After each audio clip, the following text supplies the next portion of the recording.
Hum? É normal, não tem problema nenhum, é que está mesmo calor, está bem?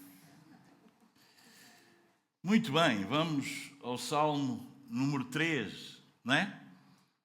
Estamos nós na nossa caminhada. O livro de Salmos é um livro de poemas, não é? De canções.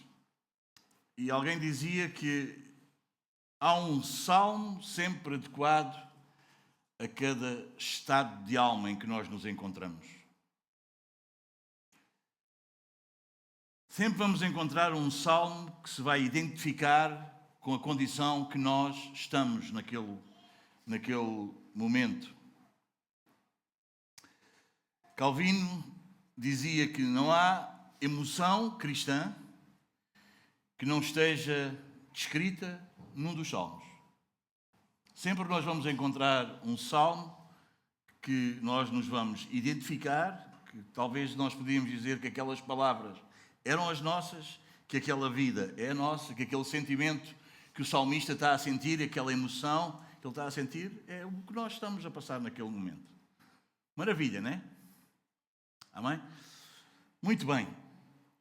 Vamos ler o Salmo número 3, para vocês ficarem sentados, já basta estarem com calor e ainda de pé é mais difícil, não é? Então vamos ler o Salmo número 3, Salmo de Davi. Importantíssimo aqui o título, ou este chamar de atenção que nós temos aqui antes do Salmo. Quando fugia do seu filho Absalão. Isto vai nos ajudar no contexto. Por vezes é no cabeçalho, no título, que nos é dito o que é que se está a passar, o que é que está a acontecer com o autor, quais são as circunstâncias que o autor está a passar no Salmo. Outras vezes, nós lendo o Salmo e meditando nele, nós vamos perceber. Outras vezes, o título, o cabeçalho, ajuda-nos muito nisso. Muito bem, vamos ler então o Salmo número 3. Diz assim: Senhor, como se têm multiplicado os meus adversários. São muitos os que se levantam contra mim. Muitos dizem de mim, não há salvação para ele em Deus. E nesta tradução que eu tenho, e é por isso que eu tenho esta tradução, aqui a seguir, talvez, não sei se algum de vocês tem o Selá. Nas vossas não tem, não é? Mas tem Selá. E Selá é isso mesmo, sei lá. Estou a brincar. Mas os comentadores, eles diferem muito nas opiniões. Alguns dizem que quando aparece este termo é para fazermos uma pausa, refletirmos no que lemos. Outros dizem que é o tom de voz que tem que mudar. Até aqui nós temos um tom de voz, depois temos que mudar o tom. Tem que acontecer alguma coisa aqui. Bom, eles não se entendem, vejam lá, eu pior ainda, né? Mas pronto, então eu achei graça que o sei lá é mesmo sei lá. Mas é bom ou nós paramos um pouco, ou o tom de voz muda. É um chamado de atenção à nossa leitura. Há 3 selás neste salmo. Há no versículo 2, depois há no versículo 4 e depois há no versículo 8. Já agora para despachar, já para vocês perceberem. Vamos? Então diz, muitos dizem de mim, não há salvação para ele em Deus. E agora eu faço uma pausa. E o salmista continua, mas tu, Senhor, és o meu escudo, a minha glória, e o que exaltas a minha cabeça. Com a minha voz clamo ao Senhor, e Ele me responde do seu santo monte. Muitos dizem não há salvação para Ele. Mas há aqui uma resposta, vocês entendem? E mais uma pausa. Eu me deito e durmo. Acordo porque o Senhor me sustenta. Não terei medo de 10 milhares de pessoas que se puserem contra mim ao meu redor. Levanta-te, ó Senhor, salva-me, ó meu Deus. Fere no queixo a todos os meus inimigos, quebra os dentes aos ímpios. A salvação vem do Senhor, sobre o teu povo seja a tua bênção. Amém. Senhor, obrigado por mais este salmo. Senhor, agora alimenta-nos, alimenta a nossa alma, sacia-nos, Senhor, com a Tua palavra, como tens feito até aqui. Ajuda-me a expô-lo fielmente e o Teu povo a ouvi-lo com ouvidos de ouvir, para que seja uma bênção para nós nesta noite. Mas mais do que tudo isso, clamamos e ao mesmo tempo agradecemos pela tua presença aqui, por estares aqui conosco, e isso faz toda a diferença. Muito obrigado, Senhor, por não nos abandonares. Te agradecemos em Cristo Jesus, o nosso Senhor. E todos podemos dizer amém. Fiquemos sentados então, meus queridos.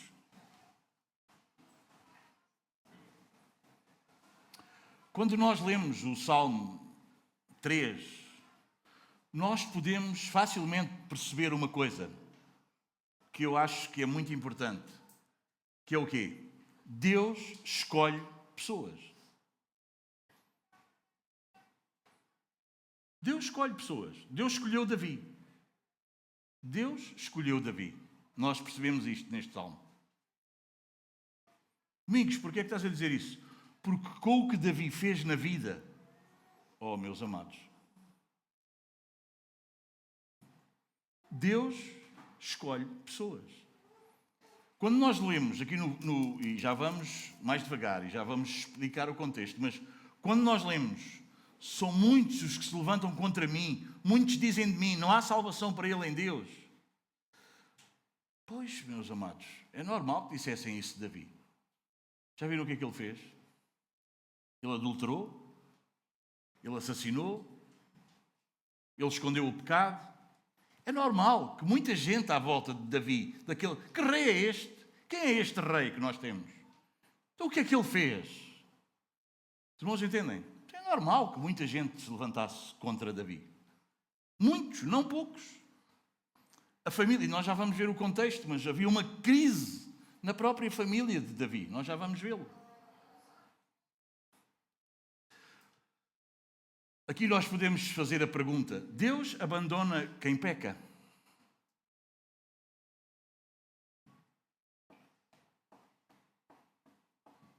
Está aqui a resposta, não está?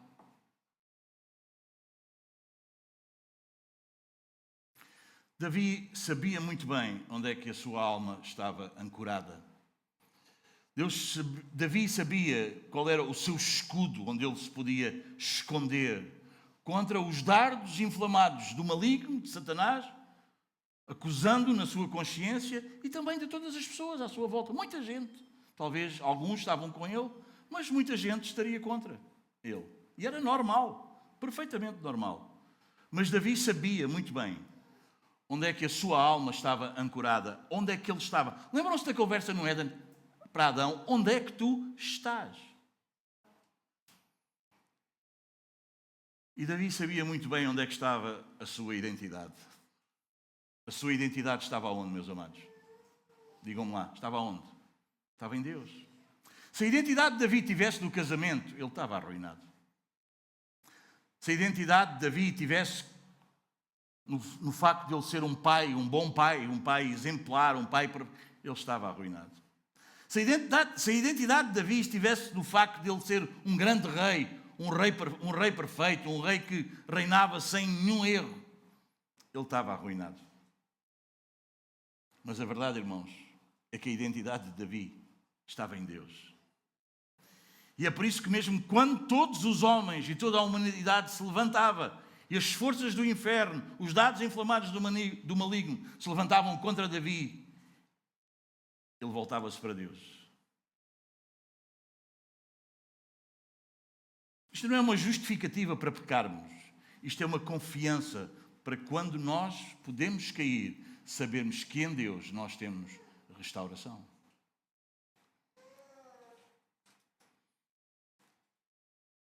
Não é quem anda perfeitamente, é quem está em Cristo.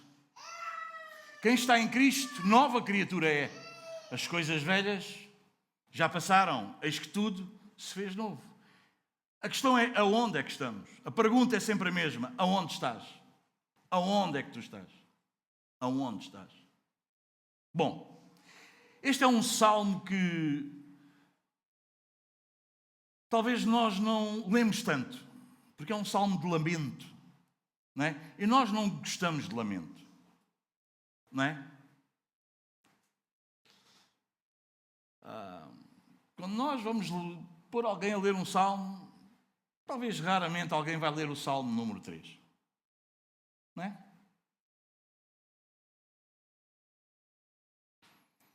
Retrata uma crise terrível, medonha, enfrentada por Davi. E ainda por cima, não da parte de uma luta dele e de uma crise dele com os inimigos fora da casa dele, fora da família. Tratava-se de uma luta dentro da família, dentro da casa, engendrada pelo seu próprio filho, Absalão.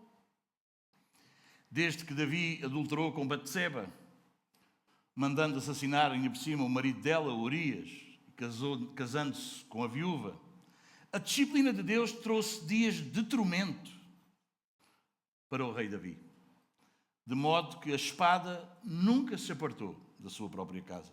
Deus perdoou Davi, mas Davi não conseguiu livrar-se das consequências do seu pecado. Amon, o filho mais velho de Davi, violentou, como vocês sabem, se não sabem ficam a saber, a sua irmã Tamar. Ele abusou dela. Absalão vai e mata o seu irmão Amnon e conspirou contra Davi, o seu pai. Mais tarde, Salomão mandou matar o seu irmão Adonias. Que família! Antes de entrarmos na exposição do Salmo, é necessário descrever o contexto, deixando claro que a relação de Davi com Absalão estava muito estremecida, já haviam vários anos.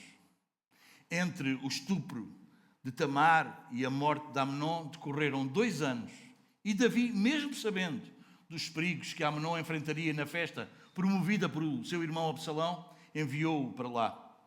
E é claro, o que é que aconteceu? Amnon foi vítima de uma conspiração e morreu. Então Davi passou a perseguir Absalão. E este fugiu de Israel, buscou abrigo com o seu avô materno, onde passou lá 3 anos. Por insistência de Joabe, Absalão volta para Jerusalém, mas é proibido de ver a face do rei.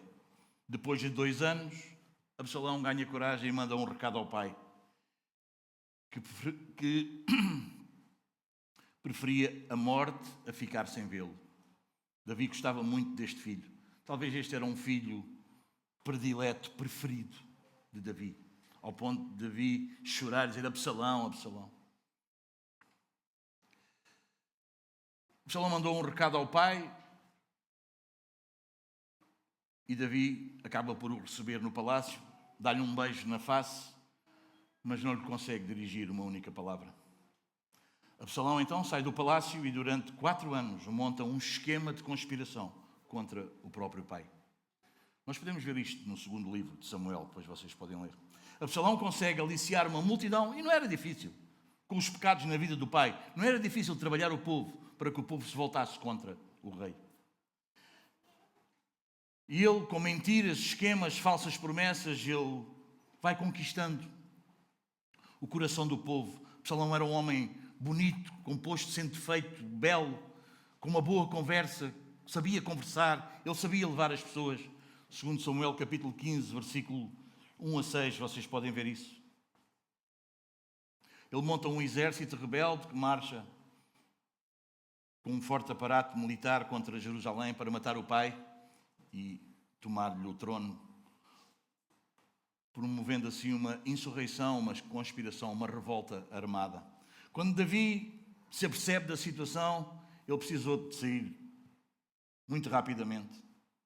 E na calada da noite, descalço, chorando, com o rosto coberto, segundo livro de Samuel 15:30, ele cruza o vale de Cedron, sobe ao Monte das Oliveiras e ruma para o deserto. Nesta fuga vergonhosa, o rei ainda por cima é amaldiçoado por Simei, mas embora ele fosse amaldiçoado pelo povo, ele foi abençoado por Deus. Ele era um homem segundo o coração de Deus. E nesse momento ele já não tem mais unanimidade no reino dele. Nem sequer tinha já um apoio militar forte como tinha antes. Ele tinha alguns aliados fiéis a ele e, sobretudo, o que ele mais tinha era a presença de Deus, para que ele pudesse acreditar que ele poderia ser protegido. Porque depois de tantos o abandonarem, de tantos serem falsos, às vezes ele podia olhar para o lado e não confiar em ninguém. E é muito perigoso isso. É muito provável que esta tenha sido a noite mais negra da vida de Davi. Uma vez que se tratava de uma batalha inglória. o seu inimigo era o seu filho. Sendo assim, ganhar a guerra significava matar o filho. Em contrapartida, perder a guerra significava ser morto por ele. Isto, meus queridos, certamente nos mostra a cada um de nós as crises mais profundas que nós encontramos. E as crises mais profundas que nós encontramos na vida não se passam fora das nossas portas, passam-se dentro das nossas portas. É por isso que precisamos agir preventivamente para que o nosso lar seja um lugar de refúgio, um lugar de paz, não um lugar de guerra e de conflito. Precisamos ter cuidado, meus amados irmãos. Gostava que tu parasses e meditasses como é que é o teu lar. O teu lar é um lugar de paz. O teu lar é um refúgio que quando qualquer um da tua casa chega, encontra descanso ali, encontra segurança, sente-se protegido. Ou como é que acontece? Versículos 1 e 2. Uma conspiração desumana. Dois factos que eu considero importantes aqui.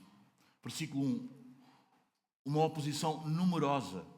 Claro, Senhor, como tem crescido o número dos meus adversários. São numerosos os que se levantam contra mim. Davi sente na pele a dor da traição.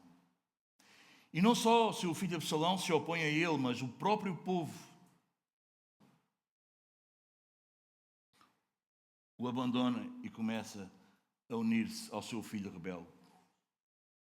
Em outras palavras, os aliados de Davi vão perdendo a força, enquanto que os outros, os que se rebelam contra ele, vão ganhando força, vão aumentando.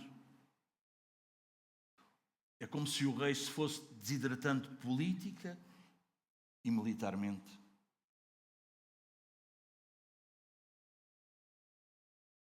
Está escrito, tornou-se poderosa a conspiração e crescia em número o povo que tomava o partido de Absalão. Então veio um mensageiro a Davi dizendo, todo o povo de Israel segue decididamente a Absalão. Vocês podem encontrar isto no segundo livro de Samuel 15, versículos 12 e 13. Bem, é fácil, já alguém dizia, quando nós estamos na minoria, é fácil os nossos nervos começarem a ferver. É um teste. Muito mais ainda quando esta minoria se vai reduzindo a cada dia e a oposição aumenta. Cada vez mais acusações, cada vez muitas coisas verdades, outras mentiras, mas cada vez mais conversas e mais acusações a Davi. Vocês entendem? Vocês percebem o que é que se passa aqui no versículo 1 e 2? Toda a gente está contra Davi. E não era difícil estar contra Davi. Ele tinha feito algo muito grave e muito feio. Além da traição do filho, da deslealdade dos líderes estratégicos que ele tinha com ele, do abandono do povo, ainda vai ser amaldiçoado por Simei. Segundo livro de Samuel, capítulo 16, 5 a 8, diz assim, tendo chegado o rei Davi a Baiurim, eis que dali saiu um homem da família de Saul, cujo nome era Simei, filho de Gera. Saiu e ia amaldiçoando. Atirava pedras contra Davi e contra todos os seus servos, ainda que todo o povo e todos os valentes estavam à direita e à esquerda do rei, amaldiçoando, dizia Simei, fora daqui, fora, homem de sangue, homem de Belial, o Senhor te deu agora a paga de todo o sangue da casa de Saul, cujo reino usurpaste. O Senhor já o entregou nas mãos de teu filho Absalão. Eis-te agora na tua desgraça, porque és homem de sangue. Tudo contra.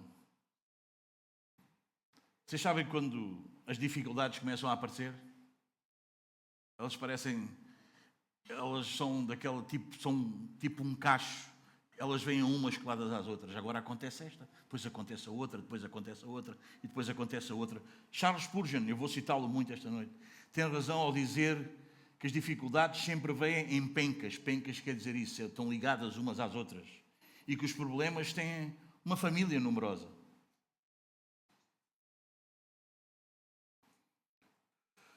Spurgeon também vai direcionarmos para os sofrimentos do filho de Davi, Jesus. Ele escreve o seguinte: recordemos os exércitos incontáveis que atacaram o nosso Redentor divino, as legiões de nossos pecados, as hostes de demónios, as multidões de dores físicas, os exércitos das desgraças espirituais e todos os aliados da morte e do inferno se colocaram em batalha contra o Filho de Deus. É umas a seguir às outras. Mas no versículo 2 está uma expressão que é a que mais dói. Há uma acusação que ele tinha sido abandonado pelo céu. São muitos os que dizem de mim, não há em Deus salvação para ele. Quer dizer, Deus já não o pode salvar, Deus não o salva. Ele está perdido completamente. Não só os inimigos de Davi aumentavam, como também as notícias pioravam cada vez mais. Além dos inimigos de Davi crescerem e serem numerosos, o rei ainda enfrenta comentários insolentes, acusações terríveis de que Deus o havia desamparado e que nem mesmo Deus poderia livrá-lo daquela posição em que ele se encontrava e da morte.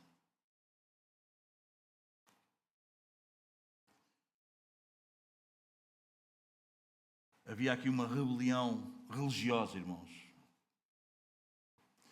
E isto talvez por causa... Como é que Absalão conseguiu fazer isto? Para já, a sua mãe era pagã. Nós podemos ver isso no segundo livro de Samuel, capítulo 3, versículo 3. Era bom ler o segundo livro para vocês apanharem. Mas ele foi 3 anos. Foi viver com o seu avô em Gessur, no segundo livro de Samuel 13, 37 e 38.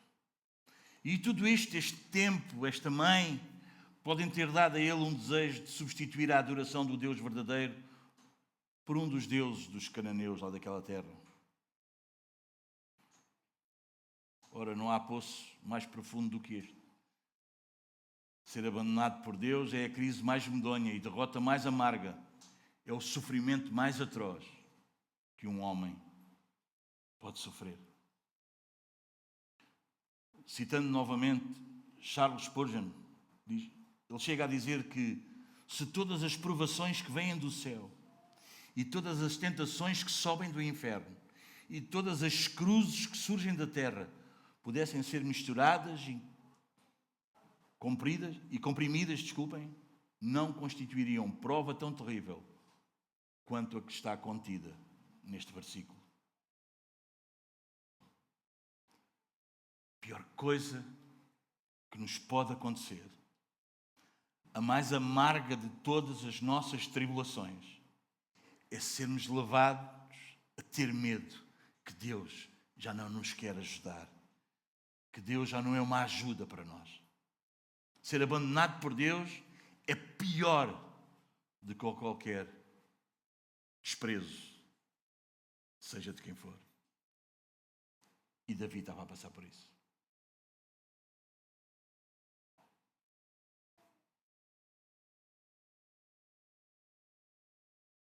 Versículos 3 e 4. Mas há um mas. Há um mas. Meus amados, por muito menos do que Davi fez, nós falamos mal uns dos outros. Por muito menos. Mas precisamos ter cuidado, porque as nossas palavras alcançam pessoas.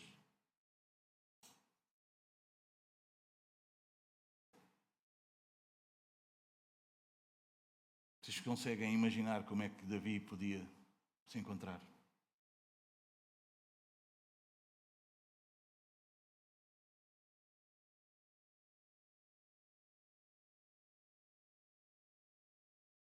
Versículo 3 e 4 diz: mas tu, Senhor, és o meu escudo, a minha glória e o que exaltas a minha cabeça.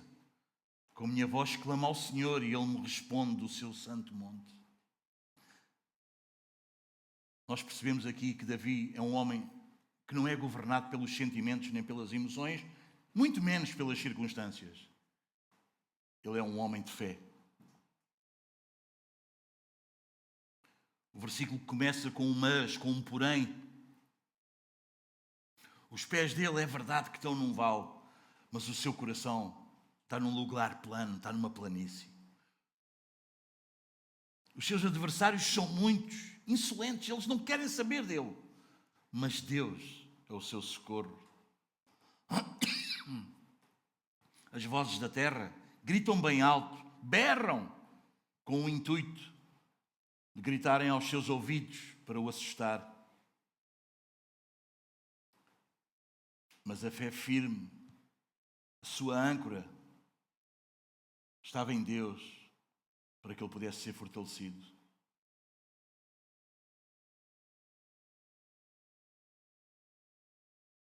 Outra vez Spurgeon. Ele vai dizer: que trinca, quer dizer, que, né? Sim, sabem que é uma trinca? Que trinca divina de misericórdia há neste versículo. Defesa para os indefesos. Uma glória para os menosprezados. E uma alegria para os desconsolados. Eu gosto desta expressão, que trinca de misericórdia. Hã? Há aqui. Vocês percebem? Vocês sabem aquela trinca que a gente dá assim num alimento, que aquilo é melhor que que um jantar, vocês entendem? É quando nós passamos por estes tempos difíceis na nossa vida. A gente não precisa de muito, é só uma trinca. É só assim uma trincazinha da misericórdia de Deus.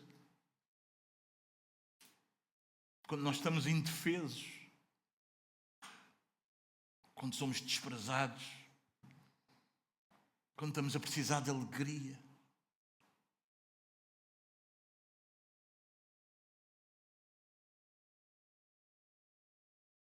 Quatro verdades importantes aqui no versículo 3. Tu és, mas porém tu, Senhor, és o meu escudo. Lembram-se que esta expressão aparece pela primeira vez a Abraão, em Gênesis 15, versículo 1, quando Deus diz a Abraão: eu sou o teu escudo. O que é isso do escudo? Deus é o nosso protetor. E é assim que os dardos inflamados do maligno não poderão alcançar-nos, eles são apagados. A espada do inimigo não irá atingir o nosso peito. Porquê? Porque Deus é o nosso escudo, porque Deus nos defende, porque Deus é por nós. Em segundo lugar, Deus é a nossa glória. És a minha glória, diz Davi. Deus não é apenas o nosso escudo, mas Ele também é a nossa glória. A glória de Davi não era o trono, nem mesmo a coroa ou as riquezas. Mas Deus, continuamente, era a sua glória. Ele podia perder a coroa, desculpem. Mas Deus continuava a ser a sua glória. Ele podia até mesmo perder a vida. Mas Deus jamais deixaria de ser a sua glória, a sua maior riqueza.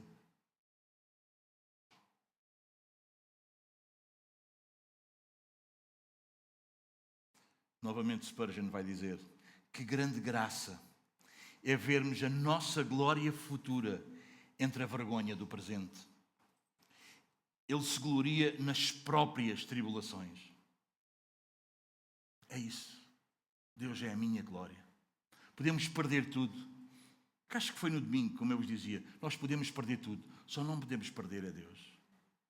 Nós podemos perder tudo na vida, só não podemos perder a Deus. Ele é a nossa glória. Em terceiro lugar, Deus é o nosso restaurador. Ele diz: é o que exaltas, tu és a que exalta a minha cabeça. Meus amados, Davi sabia bem que Deus é aquele que nos põe de pé quando nós caímos. Ele nos levanta.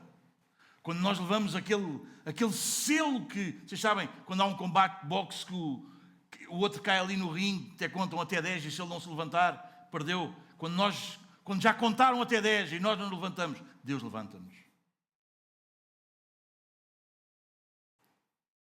Quando o inimigo nos ataca de uma forma violenta,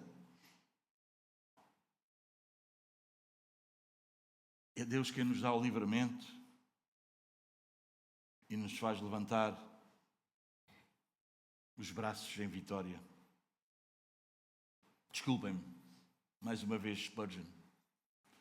Há a exaltação em honra depois da vergonha. Nós não somos sempre envergonhados. A vergonha não é para sempre. Irmãos, há pessoas que estão sempre saudáveis, mas há pessoas que passam por doenças. E quando vem a cura, quando vem a restauração, há sempre saúde depois da doença. Meu querido, há sempre alegria depois da tristeza. Queres uma boa notícia, diz Spurgeon? Há restauração depois da queda. Há vitória sobre uma derrota temporária na nossa vida. Em todos esses aspectos da nossa vida, o Senhor exalta a nossa cabeça, diz Spurgeon. Eu acho isto lindo, vocês não acham? Eu acho isto maravilhoso. Deus é o nosso defensor. Com a minha voz clamo ao Senhor e Ele do seu santo monte me responde.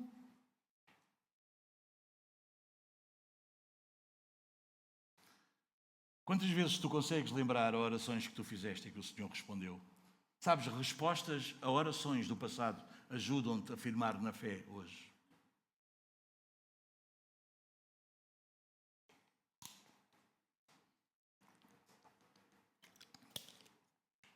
Per Kaiser, acho que é assim que se pronuncia, não sei muito bem, ele vai dizer: não há exército tão poderoso quanto um homem de Deus prostrado sobre os seus joelhos. Ou seja, é pela oração que enfrentamos exércitos, triunfamos na batalha e conquistamos a vitória.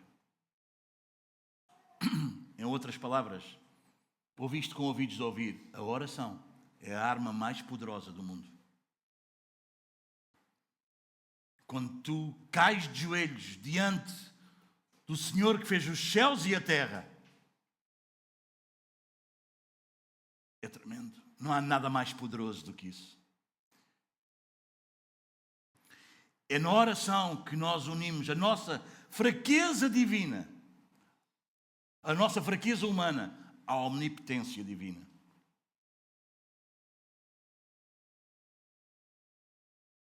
É na oração que há uma ligação entre o altar que está aqui na terra e o trono que está lá em cima no céu. Há um encontro. Louvado seja Deus. Davi eleva a sua voz ao Senhor e o Senhor responde. Sendo assim, meus amados, quando nós oramos, temos a consciência que aquele que está sentado no trono é quem governa a nossa vida. Amém? Quando está tudo e nós dobramos os nossos joelhos e sabemos com quem podemos contar, nós podemos contar com Ele. Está mais do que claro, meus queridos, que uma pessoa com Deus é a maioria. Não interessam quantos estão contra ti. O que importa é se tu estás em Deus. Não interessa as acusações do mundo inteiro. Se tu estás em Deus, tu és a maioria. Tu vais vencer. Louvado seja Deus. Amém? Davi diz: mas tu, Senhor, és o meu escudo. Eles estão aí, eles atiram por todos os lados, mas tu és o meu escudo, a minha glória. Posso perder tudo. Quero lá saber, de palácio, de coroa, de riquezas. Não quero saber nada.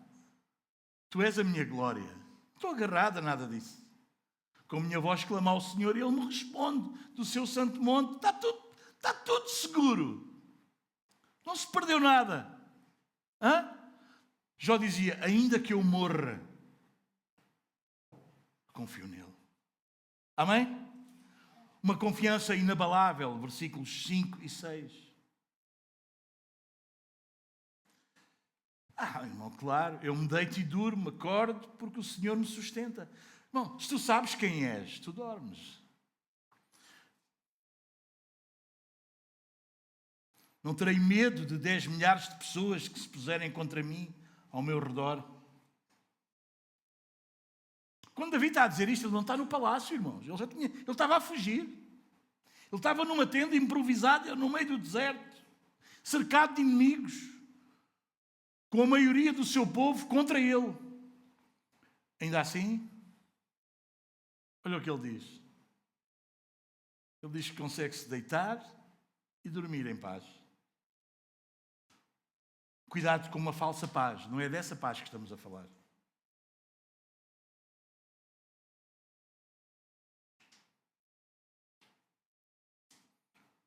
Warren Webb, ele diz tem uma citação interessante que eu gostava de deixar convosco esta noite. Ele diz: se tu não consegues dormir, não contes as ovelhas. Fala com o pastor. Percebes? Se tu não consegues descansar, não contes quantas ovelhas tens, não contes a tua necessidade, nem sequer contes a tua abundância. Não olhes, percebes, quando estás preocupado. Consegues entender o sentido da frase? Quando tu não consegues dormir, não contes as ovelhas. Fala com o pastor.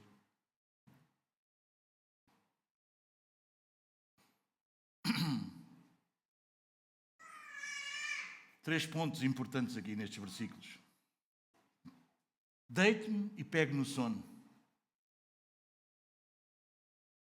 Somente alguém que está embalado na fé consegue descansar diante de circunstâncias como estas. Pegar no sono? Muitos nem se conseguem sequer deitar, quanto mais dormir. Outros deitam-se, mas não dormem. Outros só dormem na base de calmantes e assim eles vão tendo um sono artificial. Outros ainda deitam-se e dormem sem nenhuma vontade de acordar.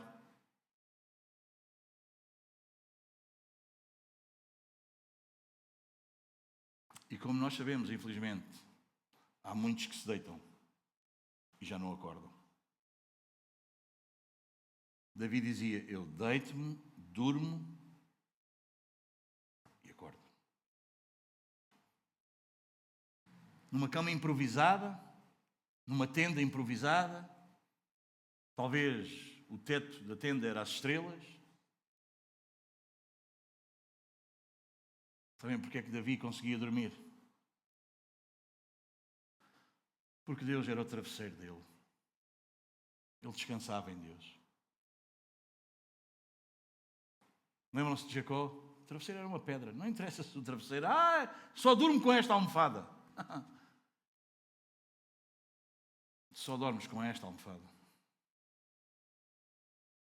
Só dormes e descansas em Deus. Vocês conhecem aquelas pessoas que têm uma almofada que tem que ser aquela almofada se não conseguem dormir? Talvez Davi era assim. Talvez Davi precisava sempre desta almofada. Deus.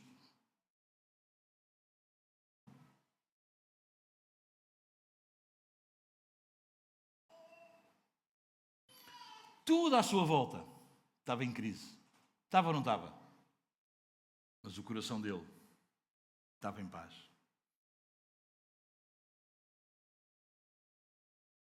Vocês aguentam mais uma vez Spurgeon ou não? Aguentam? Digam lá, sim, Domingos, a gente aguenta. Olha a frase dele. A boa consciência pode dormir, nem que seja na boca de um canhão. Vês? Aquilo está ali, está a boca do canhão. Dormir, diz-me, a boa consciência consegue dormir até na boca do canhão. Não interessa a crise que está à nossa volta. A crise pior que existe sempre, irmãos, é dentro de ti. É dentro de mim. É a nossa consciência. Essa é a maior crise. Tudo pode estar a desabar. Tudo pode estar contra ti. Se tu estás numa boa consciência, se tu estás em Deus, tu podes descansar, tu podes ter paz.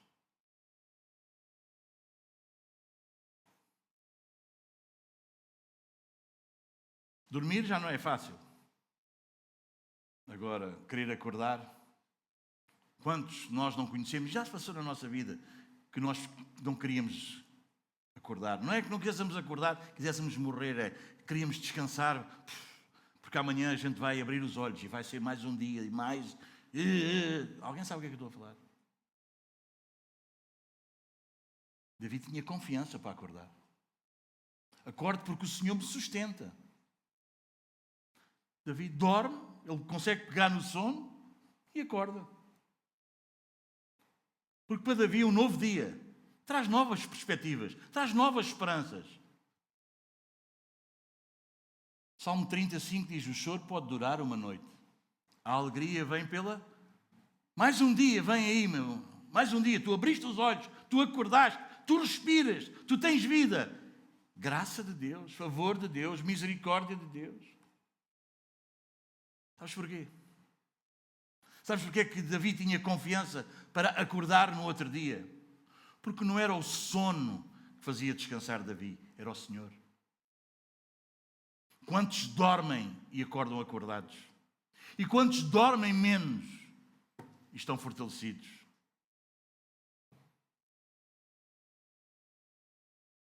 O que fazia descansar Davi não era as horas de sono que ele dormia.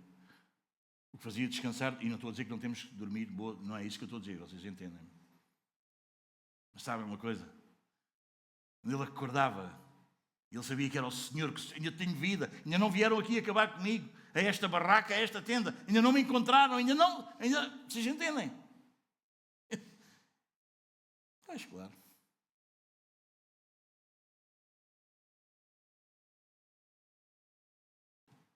A aurora, o sol, está aí a nascer o sol, uau! Sabe o que é que Davi fazia? Era pela manhã que Davi se encontrava com o Senhor e que ele o adorava. Este era o horário de Davi. Aí no Salmo 5, versículo 3, tu consegues ler?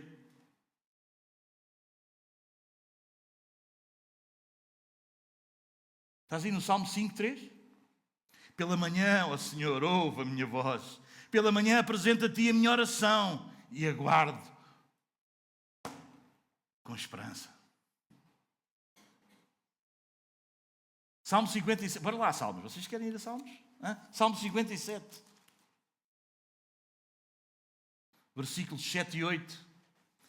Era de manhã que Davi cantava. Preparado está o meu coração, ó Deus. Preparado está o meu coração. Cantarei e salmodiarei. Desperta, minha alma. Despertai lira e harpa. Eu despertarei a alva. Percebes? Ainda o sol não estava a despontar. Já Davi estava a louvar a Deus. Aleluia. Salmo 59, versículo 16. Eu, porém, cantarei a tua força e pela manhã cantarei o teu amor, pois tu és o meu alto refúgio e proteção no dia da angústia. Eu que vou cantar, eu levanto-me e eu vou louvar a Deus. Porquê? Porque Ele é o meu refúgio, Ele é a minha proteção.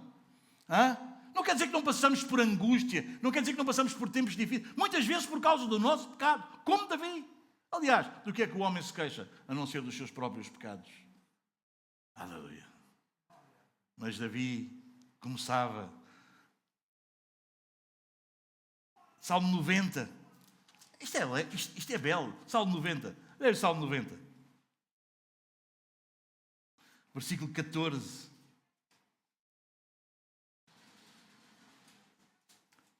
Sacia-nos de manhã com a tua benignidade. Esta tradução diz, com o teu constante amor, para que nos regozijemos e nos alegremos todos os nossos dias.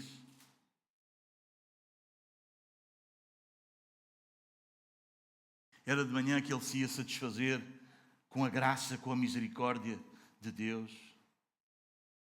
Mas não só Davi, mais gente. Abraão. Gênesis 19, 27. Queres ir aí a Gênesis 19, 27? Olha Abraão. Abraão levantou-se de madrugada e foi ao lugar onde estivera em pé na presença do Senhor. 21, 14. Então se levantou Abraão de madrugada, tomou o pão e um odre de água e os deu a Agar, pondo-os sobre o ombro dela. Também lhe pediu o menino e a despediu. Então partiu e foi andando errante pelo deserto. Era de manhã, era de madrugada. 22, 3. Levantou-se, pois, Abraão de madrugada, albardou. Vocês lembram-se de Gênesis 22? Ainda não. Pronto, é isso. Não faço já agora. Agora não. A seguir ao almoço. À tarde. Quando? Não. Quando? Primeira coisa. É para ir a Deus. Primeira coisa do dia. É para adorá-lo, a primeira coisa do dia. É para louvá-lo, a primeira coisa do dia. É para nos alegrarmos na sua misericórdia e na sua proteção e no seu amor constante sobre nós. É a primeira coisa do dia. É para obedecermos a Deus. É a primeira coisa do dia. Moisés também fazia o mesmo. Êxodo 24, 4. Josué 3, 1. Fazia o mesmo. Samuel 15, 12. Jó 1, 5. E Jesus, Marcos 1, 35. Madrugada, cedo, logo pela manhã. E por causa disso, tinha coragem para enfrentar o inimigo. Então chegamos, tenho coragem, não tenho ânimo, ando desanimado. Olha, levanta-te cedo, adora a Deus, faz de Deus a tua prioridade. Versículo 6, não tenho medo de milhares do povo que tomam posição contra mim de todos os lados. Claro, irmãos, Davi era um guerreiro experiente. Como nós sabemos, ele já tinha lutado contra quê? Contra um urso, contra um leão e depois foi contra quem? Contra Golias. O exército de Israel tinha conquistado uma série de batalhas. Mas sabem, com este salmo nós percebemos que a confiança, a coragem de Davi não vinha da força das suas estratégias, mas vinha de Deus. Sabem porque é que ele não tinha medo de milhares que estavam contra ele? Porque ele sabia que Deus estava por ele, que Deus era com ele. Davi sabia que a maioria das pessoas tinha seguido o seu filho Absalão.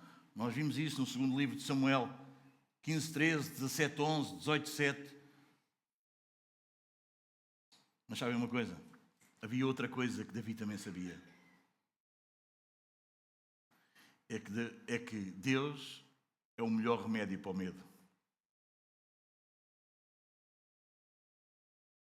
Domingos, tenho tanto medo. Deus. Domingos, isto está difícil. Eu tenho coragem. Como? Qual é a medicação? Deus. Aleluia. Versículos 7 e 8. Lembra-te, ó Senhor, salva-me, ó meu Deus. Feriste no queixo a todos os meus inimigos, quebraste os dentes aos ímpios. A salvação vem do Senhor, sobre o teu povo seja a tua bênção. O salmo termina com uma oração cheia de ousadia,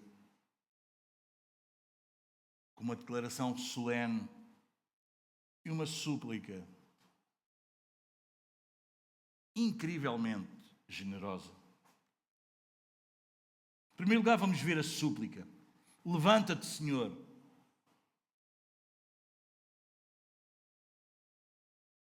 Irmãos, deixa-me dizer-te uma coisa. Quando Deus se levanta,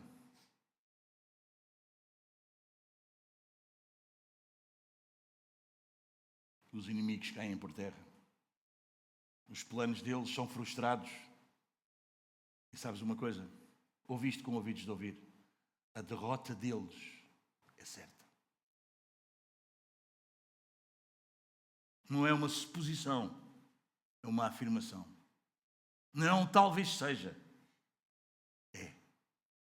Quando Deus se levanta, quando Deus se levanta, a terra treme, o mar agita-se, os poderosos ficam perturbados, não sabem o que fazer. Quando Deus se levanta, as nossas orações são respondidas. O nosso socorro chega.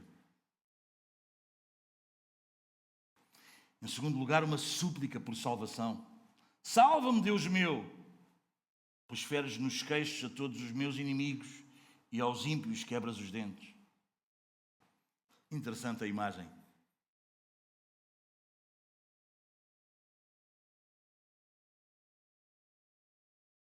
A imagem que Davi está a dar é que os inimigos que nos vêm para atacar têm a boca ferida e os dentes quebrados.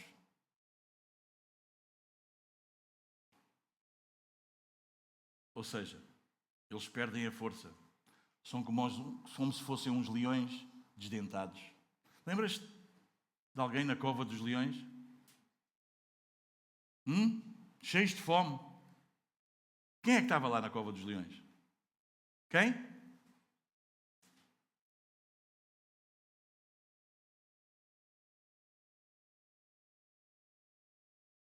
Quando o inimigo acha que tem mais força, quando ele parece que é mais perigoso, quando o inimigo se sente mais forte, aquece a fornalha 7 vezes. Ai! É nesses precisos momentos que Deus se levanta e nos socorre. É nesses momentos quando o inimigo acha que agora ele não vai ter oportunidade. Agora é que ela caiu de vez. Agora não vai dar. Agora é que foi. Deus levanta-se e salva-nos. E aplica ao inimigo uma tremenda derrota. Escreve isto que estás a escrever. Os nossos inimigos são nossos inimigos, mas são inimigos derrotados.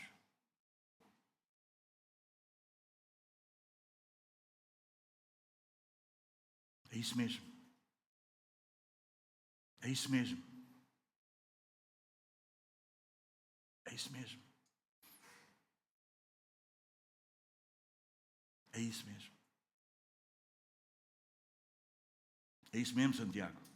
É isso mesmo. É isso mesmo.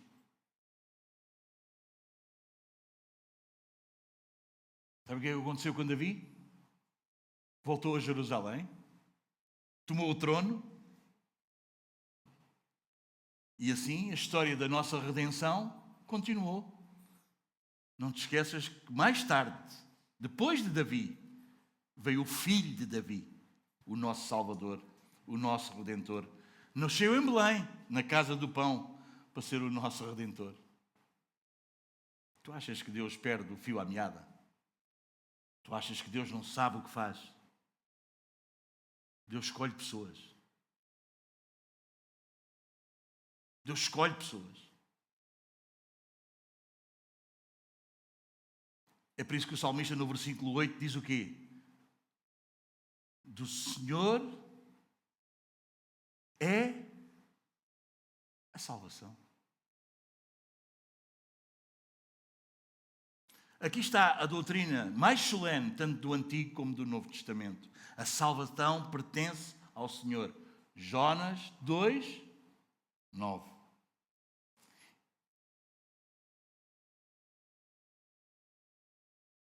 Ele faz os planos, é Ele que planeia a tua e a minha vida.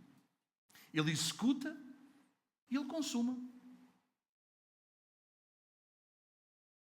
Em outras palavras, a salvação não é obra do nosso esforço, como todos nós bem sabemos, mas da graça de Deus. Pois é Deus quem escolhe, quem chama, justifica e glorifica. Romanos 8, versículo 30. A salvação não é resultado do nosso mérito, nem mesmo da conquista das nossas obras. Mas é o quê, meus amados irmãos? É uma oferta imerecida de Deus. Davi merecia? Não merecia.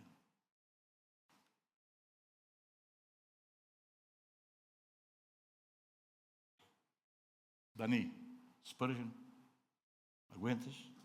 Vamos lá. É Deus quem escolhe o seu povo. Chama-o pela sua graça, motiva-o pelo seu espírito e sustenta-o pelo seu poder. Aleluia. Que Deus tremendo que nós temos. Que maravilha este salmo. Que bênção. Porquê é que não o lemos mais vezes? Uma intercessão generosa e sobre o teu povo a tua bênção. Maravilha, meus amados irmãos. Isto é abençoador. Davi não ora apenas pelos poucos que lhe tinham sido leais, mas em vez disso, ele invoca a bênção divina sobre toda a nação, o que incluía os rebeldes. Davi, à semelhança de Jesus, não retribui o mal com o mal, ou seja, ele foi vítima de conspiração da parte do seu povo.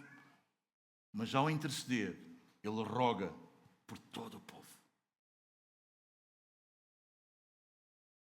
Ele não guarda mágoa. Ele não alimenta a mágoa. Ele liberta, ele entrega o quê? O perdão.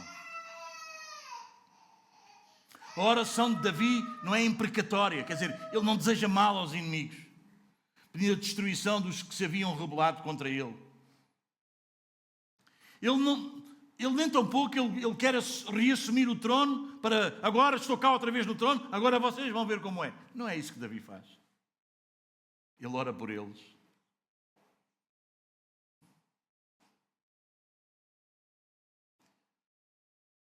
Davi fez uma coisa que nós precisamos prestar a maior atenção, irmãos.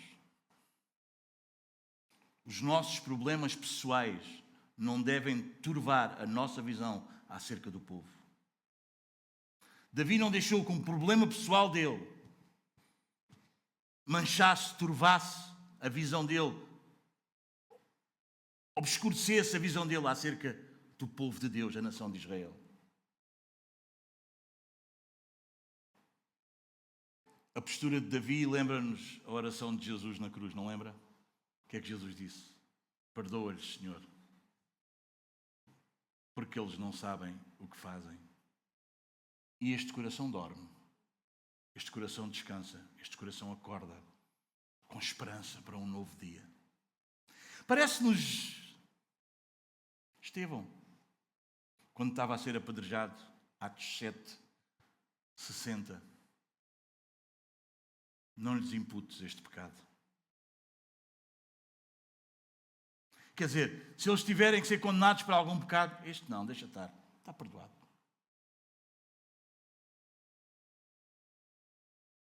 O que nos mostra, meus queridos irmãos, uma coisa que às vezes nós talvez não tomamos tanta atenção, mas que eu acho que deveríamos tomar. Marcos capítulo 11.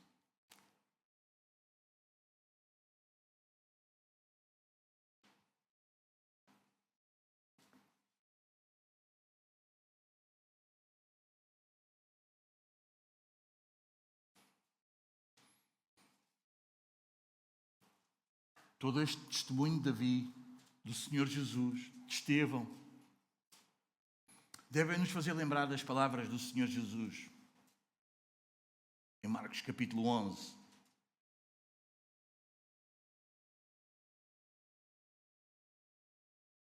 Versículos 24 e 25.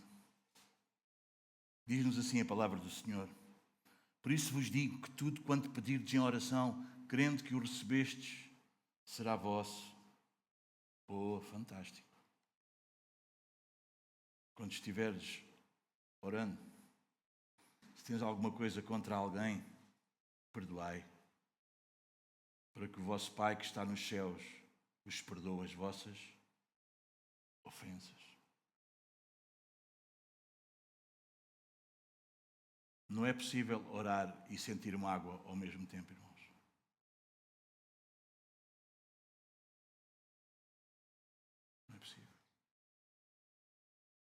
é possível.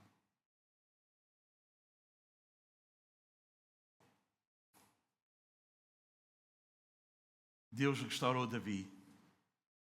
Davi ficou feio, muito feio, horrível. Mas Deus restaurou Davi. Trouxe de volta ao trono, permitiu que ele preparasse o seu filho Salomão para o suceder. Davi até conseguiu ainda juntar riquezas, de modo que Salomão tivesse os recursos necessários para construir o templo. É isso mesmo. Gostava de terminar trazendo um alerta. Precisamos resolver os nossos conflitos familiares logo no início. Sabes para quê? Para eles não criarem estas raízes, nem produzirem estes frutos amargos sobre nós, sobre a nossa família e sabes que é tudo mais, e sobre o povo de Deus.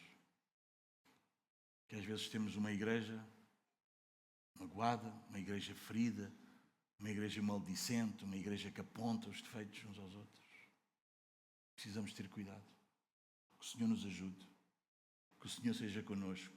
Que este salmo seja um salmo de lamento, mas ao mesmo tempo um bálsamo para cada um de nós. Deus escolhe pessoas e Ele trata com elas. Ele trata com elas. Ele não abandona. Ele não deixa. Ele não desiste. Ele não manda embora. Ele trata. Foi horrível o que Davi fez? Foi. Muitas das coisas que falaram dele eram verdade? Eram. O filho aproveitou-se porque queria tomar o trono, aproveitou-se do erro do pai para fazer o que fez e angariar gente. Foi. Fazem isso. Não tem problema. Deus.